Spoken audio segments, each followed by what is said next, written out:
Alors ça a été rapporté de Hafsa que le prophète Mohammed sallallahu alayhi wa sallam a dit Man lam yubayyit as-siyam qabla al-fajr fala siyama lahu. Celui qui ne prend pas l'intention du jeûne avant la prière de Fajr n'a point de jeûne. Ce hadith est rapporté par Abi Daoud, Tirmidhi, Nasa'i, Ibn Majah, Ahmed. Et ça a été authentifié par Ibn Khuzaymah, Ibn Hibban, Sheikh Al-Albani et bien d'autres. Bien évidemment, les savants divergent sur ce hadith, sur l'authenticité de ce hadith. Mais ce hadith, as-sahih wa ta'ala, c'est un hadith authentique. Parce que les savants divergent, est-ce que c'est mawqouf, est-ce que c'est la parole de Hafsa ou c'est la parole du prophète.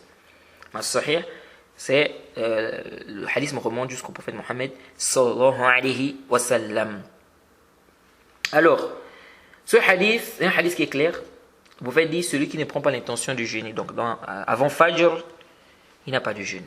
Donc, il faut l'intention dans le jeûne. Il faut l'intention. Et c'est l'avis du Jumhur. Contrairement aux Hanafiya qui ont dit on peut prendre l'intention avant le Zawal. On peut prendre l'intention avant le Zawal concernant le jeûne du mois de Ramadan. As-Sahih, c'est l'avis du Jumhur. Il faut prendre l'intention, n'est-ce pas, avant Fajr. Maintenant, une question se pose. Pour le jeûne surrogatoire, est-ce que c'est la même chose? As-Sahih, là. Pour le jeûne surrogatoire, tu peux prendre l'intention dans la journée, à condition que tu n'aies pas encore mangé. C'est venu dans le Sahih Muslim, le hadith d'Aïcha, radhiyallahu anha, قالت دخل علي النبي صلى الله عليه وسلم ذات يوم فقال هل عندكم شيء قلنا لا قال فإني إذن صائم جيد ثم أتانا يوما آخر فقلنا أهدي لنا حيث فقال أرينيه لقد أصبحت صائما فأكل رواه مسلم. Aïcha dit que le prophète est rentré chez elle un jour. Il a demandé est-ce que vous avez quelque chose? Donc, est-ce que vous avez quelque chose à manger? Elle a dit non. Le prophète a dit je suis alors en jeûne. Et un autre jour, il est venu et elle dit nous avons dit on nous a donné donc de la viande, on nous a donné quelque chose à manger. Et le prophète Mohammed sallallahu alayhi wa sallam a dit de montrer. Et il a dit j'étais en jeûne, il a mangé. Je me suis réveillé en jeûne, il a mangé. Hadith est dans Muslim. Alors ce hadith, c'est la preuve de la majorité des savants que pour le jeûne surrogatoire, ce n'est pas une condition de prendre l'intention dans la nuit. Donc tu peux, par exemple, c'est-à-dire tu t'es réveillé, tu n'avais pas l'intention de jeûner. À 9h, tu prends l'intention de jeûner. Ça c'est pour le jeûne surrogatoire. Quant au jeûne obligatoire, il faut prendre l'intention dans la nuit. Ça c'est l'avis qui est juste pour l'autre. Bien évidemment, pour le jeûne surrogatoire, il y a une divergence. Par exemple, Daoud al-Zahiri, l'imam Malik, Ibn Hazm, Sana'ani, l'imam Shawkani disent même le jeûne surrogatoire, il faut l'intention dans la nuit. Mais ça, c'est pas sahih. Maintenant, une question ici. On a dit il faut prendre l'intention dans la nuit. Est-ce que chaque jour du mois de Ramadan, il faut une intention? Ou bien une intention suffit, c'est-à-dire l'intention du premier jour suffit? C'est-à-dire, est-ce que si j'ai pris l'intention de jeûner tout le mois de Ramadan, cette intention-là me suffit? Ou bien chaque jour du mois de Ramadan, je dois prendre une intention? Alors ici, il y a une divergence. Certains savants disent il faut pour chaque jour une intention. Ça, c'est l'avis du Jumhur. Donc l'imam Ahmed dans le Mashhur du Madhab, l'imam Shafi'i, l'imam Abu Hanifa, c'est une riwaya de Ishaq, ils disent il faut chaque jour il faut une intention. Pourquoi?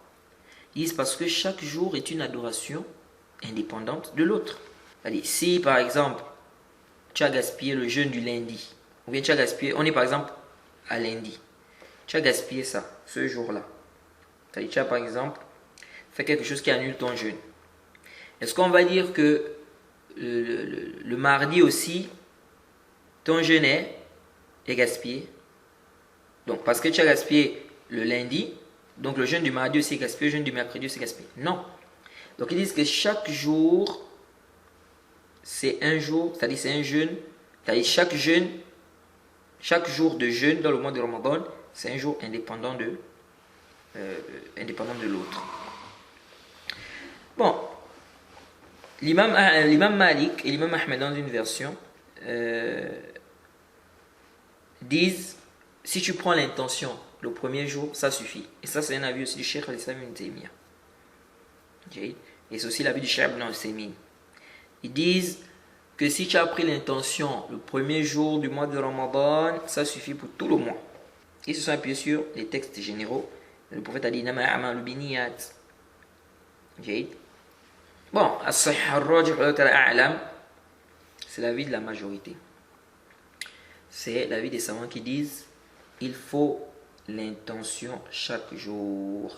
Déjà, on a le hadith du prophète. Il a dit Man lam yubayyit as-siyam qabla al-fajr fala siyama lahu. C'est un hadith qui est sarih, qui est clair. Celui qui ne prend pas l'intention de jeûner avant Fajr, il n'a pas de jeûne. Le hadith identifié par le Cheikh Al-Albani et bien d'autres. Donc le hadith il est clair. Donc il faut prendre l'intention dans la nuit. Ça veut dire que tu as de Maghrib jusqu'à avant Fajr pour prendre l'intention. C'est-à-dire que quelqu'un qui a dormi avant Maghrib et il se réveille à Fajr, ou bien il se réveille, le soleil s'est déjà levé, il peut gêner? Là, il ne peut pas gêner. Parce qu'ici, il n'a pas pris l'intention avant le Fajr, donc dans la nuit. Et ici, là, quand on dit Qabla al-Fajr, avant Fajr, c'est-à-dire dans la nuit, parce qu'il y a une version qui a dit Min al-Layl, qui a précisé. Donc dans la nuit, donc avant Fajr. Il faut prendre l'intention dans la nuit. Ça, c'est l'avis que nous trouvons juste. Voilà, vous allez